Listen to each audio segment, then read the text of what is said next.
As French political parties were racing on Monday to field candidates in a snap election, President Emmanuel Macron visited a site left abandoned after a massacre carried out by the Nazis during World War II. There, Macron and his German counterpart vowed to continue reconciliation efforts between France and Germany. There is the courage of the generations who experienced it, and there must be the same courage and the same determination of their grandchildren. The engagement comes a day after European Parliament elections that saw gains by the far right, and a shock decision by Macron to call a snap election.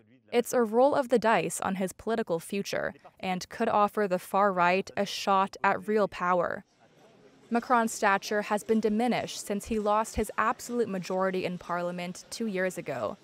Discussing the snap election call, a source close to Macron said there was a chance he could win back a majority by taking everyone by surprise. But they added that if Marine Le Pen's far-right National Rally, or RN, does take over, the gamble is that the next 3 years would demonstrate their incompetence to voters and undermine their bid for the presidency in 2027.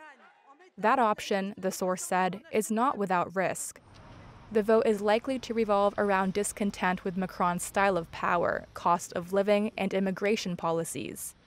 But it will also be about whether the RN can be trusted to run a major European government. Here's her vice president and the mayor of Perpignan, Louis Alliou. Yes, I think we're ready. I really do. I think we're ready. And tomorrow, if the day after the 7th of July there is a majority, either from the RN or in coalition with others, we will very quickly be able to get France moving again. Among policies put forward by RN, the party has proposed high public spending, despite already significant debt levels. It also wants to expel more migrants, restrict childcare benefits to French citizens, and give French nationals preference and access to social housing and jobs.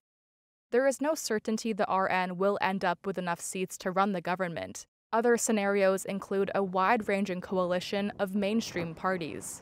But even if the RN did score a majority, Macron would remain president for 3 more years and still be in charge of defense and foreign policy.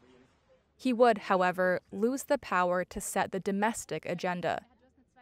Political parties in France don't have long to prepare. The election will take place in 2 rounds on June 30th and July 7th.